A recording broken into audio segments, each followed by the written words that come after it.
പോയി ചുംബിക്കാനോ ഇവിടെ ആരെങ്കിലും പറഞ്ഞോ? അത് ചെയ്യാനും പാടില്ല. അവിടെ പ്രത്യേക എഴുതി വെക്കാനോ അത് ചുംബിക്കാനോ അതിന് തവാഫ് ചിലവർ അതിനിങ്ങനെ ചുറ്റുണ്ടാവും. വിവരമില്ലാത്തവര് പലതും കാട്ടിക്കൂട്ടുക. നമ്മൾ ചെയ്യണോ? ചിലവർ അതിനെ തവാഫ് ചെയ്യും, ഈ സ്തൂപത്തെ. ആ സ്തൂപത്തിന് പ്രത്യേകതകളൊന്നുമില്ല. അപ്പൊ നമ്മളിതൊരു ചരിത്രത്തിന്റെ ഭാഗമായിട്ടാണ് കയറിയത്. എന്താണ് ഇവിടുത്തെ ചരിത്രം? സയ്യിദുന ആദം അലൈഹിസ്സലാം, അല്ലാഹു തആല സ്വർഗലോകത്ത് അവരെ പഠിച്ചത് അല്ലേ? അവർ സ്വർഗലോകത്ത് ദമ്പതിമാരായി കഴിഞ്ഞുകൂടുമ്പോഴാണ് എന്ത് സംഭവിക്കുന്നത്? അല്ലാഹു തആല ഇന്ന മരങ്ങളിൽ നിന്ന് പഴങ്ങൾ പറിച്ചു തിന്നാന്ന് പറഞ്ഞു. ഇന്ന പഴം നിങ്ങൾ പറിക്കാൻ പാടില്ല. പക്ഷെ അവരാ വിലക്കപ്പെട്ട ഖനി പിശാച് മൂലം അവർ ഭക്ഷിച്ചു പോയി. അല്ലാഹു തആല അവരെ ഭൂമിയിലേക്ക് നിയോഗിക്കേണ്ട അവസ്ഥയുണ്ടായി. അങ്ങനെ ഭൂമിയിലേക്ക് ആദം നബി അലൈഹി സ്വലാമിനെ ഹവ്വാ ബിവി അല്ലാഹു തആല അങ്ങനെ പരസ്പരം അവർ കാണാത്തൊരവസ്ഥ ഇവിടെ ഉണ്ടായി. കുറെ വർഷങ്ങൾക്ക് ശേഷം അവർ കണ്ടുമുട്ടിയ സ്ഥലത്തിന്റെ പേരാണ് അറഫ. അങ്ങനെ അവർ ഈ മലമുകളിൽ കയറിയിട്ട് അള്ളാഹുവിനോട് തൗബ ചെയ്തു. ആ തൗബയുടെ വാക്കാണ് ഖുർആൻ എടുത്തു പറഞ്ഞത്. റബ്ബനാ ളലംനാ അൻഫുസനാ വഇല്ലം തഗ്ഫിർ ലനാ വതർഹംനാ ലനകൂനന്ന മിനൽ ഖാസിരീൻ. അല്ലേ? ആ പ്രാർത്ഥന നമ്മളൊക്കെ നടത്തണം. ആ പ്രാർത്ഥന പഠിപ്പിച്ചത് അള്ളാന്റെ ഖുർആനാണ്. ആദം നബി അലൈഹിസ്സലാമാണ് ആ ദുആ നടത്തിയത്. മാത്രമല്ല മറ്റൊരു ചരിത്രം എന്താ? റസൂലുള്ളാഹി സ്വല്ലല്ലാഹു അലൈഹി വസല്ലം മദീനയിൽ പോയി അവിടെ നിന്ന് ഹജ്ജിന് വേണ്ടി വന്നു അല്ലെ? അവിടുത്തെ ഹജ്ജത്തുൽ വദാ നടന്നു അല്ലെ? ലക്ഷക്കണക്കായ സഹാബത്ത് പരന്ന് കിടക്കുകയാണ് ഈ ഭൂമിയിൽ.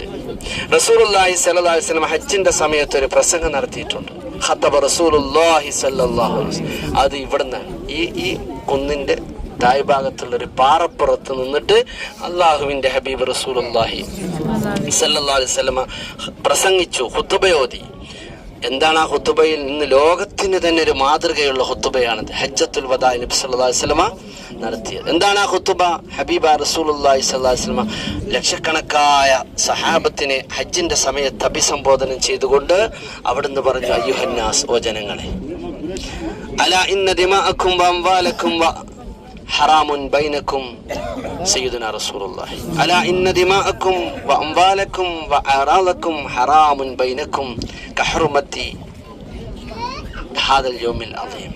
ഇതാ ഈ മഹത്തായ ദിവസത്തെ സാക്ഷി, ഈ ദിവസത്തിന്റെ പവിത്രത പോലെ നിങ്ങളുടെ രക്തം, നിങ്ങളുടെ സമ്പത്ത്, നിങ്ങളുടെ അഭിമാനം നിങ്ങൾക്കിടയിൽ പരസ്പരം ഹറാമാണ്, നിഷിദ്ധമാണ്. അതായത് ഒരു മുസ്ലിം മറ്റൊരു മുസ്ലിമിനെ ഒരു നിലക്കും ദ്രോഹിക്കാൻ പാടില്ല, ആക്രമിക്കാൻ പാടില്ല, കൊല്ലാൻ പാടില്ല. മാത്രമല്ല അവന്റെ അഭിമാനം പറിച്ചു ചീന്താൻ പാടില്ല എന്ന് റസൂലുള്ളാഹി സ്വല്ലല്ലാഹു അലൈഹി വസല്ലം പ്രഖ്യാപിച്ചു. ഒരാളും ഒരാളെ ഉപദ്രവിക്കാൻ പാടില്ല, ഒരു ഉറുമ്പിനെ പോലും നോവിക്കാൻ പാടില്ല. നിങ്ങൾ പരസ്പരം സ്നേഹിക്കണമെന്ന സ്നേഹത്തിന്റെ സന്ദേശം ഹബീബായ നബി സല്ലല്ലാഹു അലൈഹി വസല്ലം നൽകിയ സ്ഥലമാണിത്. അലാ ഇന്ന ദിമാഅക്കും വഅംവാലക്കും വഅറാദക്കും ഹറാം എന്ന് പറഞ്ഞത് ഈ ഹജ്ജിന്റെ സമയത്താണ്. മാത്രമല്ല റസൂലുള്ളാഹി സ്വല്ലല്ലാഹു അലൈഹി വസല്ലം അവിടുന്ന് വിശാലമായി സുന്ദരമായി, ഇന്നിപ്പോ ലോകത്തെ ഏറ്റവും കൂടുതൽ സംഭവിക്കണം എന്താ? മറ്റൊരു മനുഷ്യൻ മറ്റൊരാളെ എന്താകുന്നു? അവഹേളിക്കുന്നു, അപകീർത്തിപ്പെടുത്തുന്നു, തേജോവധം ചെയ്തു അല്ലെ? ഇന്നിപ്പോ നമ്മൾ പത്രം എടുക്കണം എന്തിനാ?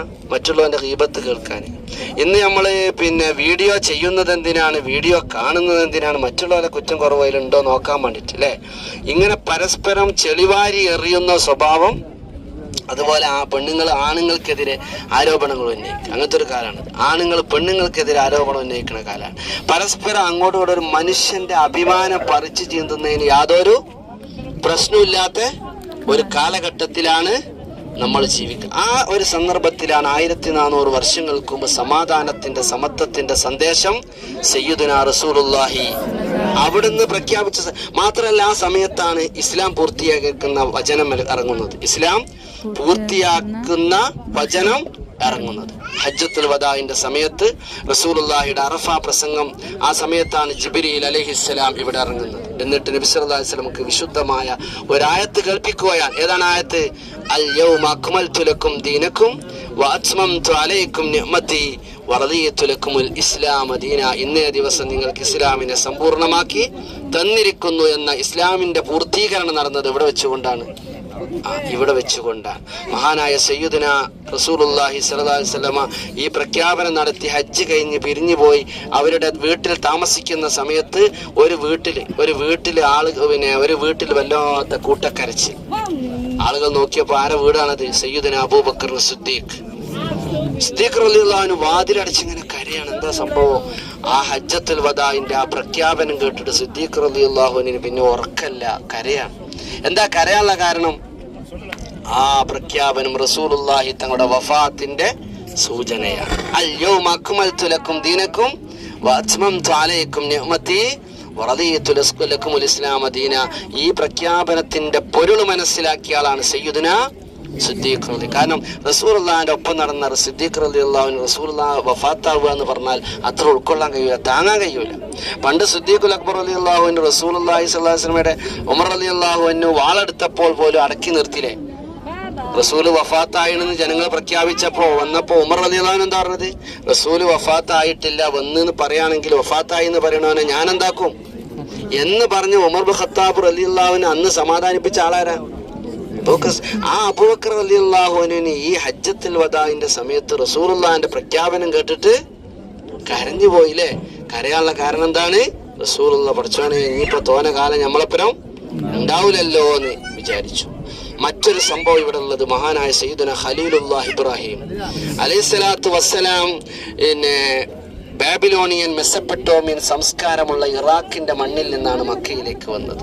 5000 കിലോമീറ്റർ നടന്നുകൊണ്ട് സ്വന്തം പ്രിയപ്പെട്ട ഭാര്യയെ ഒരു കൊട്ടയിൽ തലയിലേറ്റിക്കൊണ്ട് സയ്യിദുന ഖലീലുല്ലാഹി ഇബ്രാഹിം.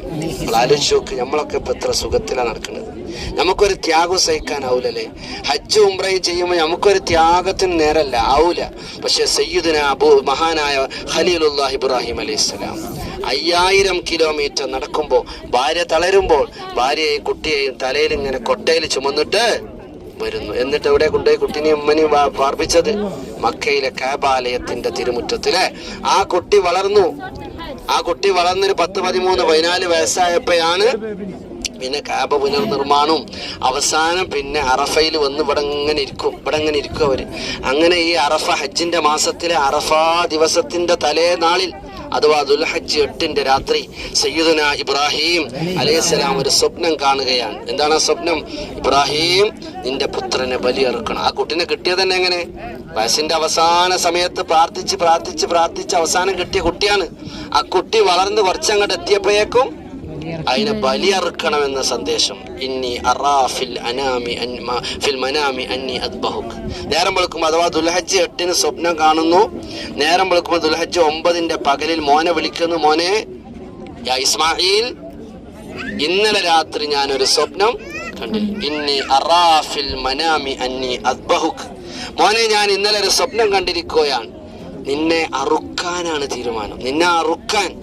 ഒരു വാപ്പ മോനോട്, മോനോട് വാ, അന്നെ നാളെ ഞാൻ അറുക്കൂട്ടോ എന്ന് പറഞ്ഞാൽ ആ മോന്റെ അവസ്ഥ എന്തായിരിക്കും? മാനസികാവസ്ഥ. ഓ മുണ്ടൂല കേട്ടോ, അപ്പം മുണ്ടൂല. ഓ പിന്നെ കുറച്ച് കഴിഞ്ഞിട്ട് വാപ്പനോടൊന്നും പറയില്ല. വാപ്പന്റെ പേഴ്സ് കടയിൽ നോക്കും. ആ പേഴ്സ് മെല്ലെ അതിന് പൈസ ഇങ്ങനെ മെല്ലെ മോഷ്ടിച്ചെടുത്തിട്ട്, അല്ലെങ്കിൽ പേഴ്സ് ഇങ്ങനെ എടുത്തിട്ട് അത് പേനിന്റെ ഉള്ളിൽ തീരിയിട്ട് ഒറ്റ വിടലാ. പഠിച്ചോനെ എന്റെ തല നാളെ പോവല്ലോ, ഇനി ഞാൻ ഇവിടെ ജീവിച്ചിട്ട് കാര്യമല്ലല്ലോ. നമ്മളെ കുട്ടികളെ മെന്റാലിറ്റി എങ്ങട്ടാ പോവാ? എന്നാൽ സയ്യിദുന ഇസ്മായിൽ അലൈഹിസ്സലാം നിശ്ചയദാർഢ്യത്തിന്റെ ഉടമയായ ഈമാനിന്റെ പര്യായമായ വാപ്പയും മകനും. ആ മകൻ തീരുമാനം എടുക്കുകയാണ്. വാപ്പ താമസിക്കേണ്ട ആവശ്യമില്ല. ഫൻദുർ മാദാ തറ. എന്താണ് നിങ്ങളോട് അല്ലാഹു പറഞ്ഞ? ഇഫ്അൽ മാ തുഅ്മർ. എന്താണ് നിങ്ങളോട് അല്ലാഹു പറഞ്ഞത് അത് പ്രവർത്തിച്ചു കൊള്ളുക. ഇബ്രാഹിം നബി ചോദിച്ചു, മോനെ എന്റെ അഭിപ്രായം എന്താ? അന്നെ അറക്കട്ടെ എന്ന് ചോദിച്ചപ്പോ ഇഫ്അൽ മാ തുഅ്മർ. ഓ വാപ്പാ, എന്നെ നിങ്ങൾ ബലിയർക്കാൻ അള്ളാന്റെ തീരുമാനാണോ? നിങ്ങൾ എന്തായിക്കോളി. ആ തീരുമാനം അള്ളാഹുവിന്റെ പ്രവാചകനായ ഖലീലുല്ലാഹി ഇബ്രാഹിം നബി അലൈഹിസ്സലാം ദുൽഹജ്ജ് 8-ന് അറിഞ്ഞു. 9-ന് മകനെ അറിയിച്ചു. 10-ന് മകൻ അറുക്കാൻ വേണ്ടി കൊണ്ടുപോയി മിനയുടെ തായ്വരത്തിലേക്ക്. ആ പ്രവാചകന്റെ നിശ്ചയദാർഢ്യത്തിന്റെ മുമ്പിൽ അതിന് സാക്ഷ്യം വഹിച്ച സ്ഥലമാണ് അറഫ എന്ന് പറയുന്നത്. ആ അറഫയിൽ നമ്മൾ വന്ന് നിൽക്കുന്നത് അതിനാ. ഇത് നിർബന്ധമായിട്ടോ സുന്നത്തായിട്ടോ ഒന്നുമല്ല. ഇത് ചരിത്രമാണ്. ഈ ചരിത്രം പറയുന്നവരാണ് നമ്മൾ, അത് കേൾക്കുന്നവരാണ് നമ്മൾ. അത് മഹബത്തിന്റെ ഭാഗമാണ്. അള്ളാഹു നമുക്ക് സ്വർഗം തരട്ടെ. പരിശുദ്ധമായ അറഫയിൽ നമ്മൾ എത്തിയിരിക്കുകയാണ്. നോക്കൂ, വിശാലമായ അറഫയുടെ ബോർഡറാണ് കാണുന്നത്. വിശാലമായ അറഫയുടെ ബോർഡർ. ആ അറഫയിൽ നോക്കൂ, ഹാജിമാരിവിടെ ഇഷ്ടംപോലെ ടോയ്ലറ്റ് കാണാൻ കാണുന്നത്. ആ കളറിൽ പൂശിയത് അതൊക്കെ ടോയ്ലറ്റുകളാണ്.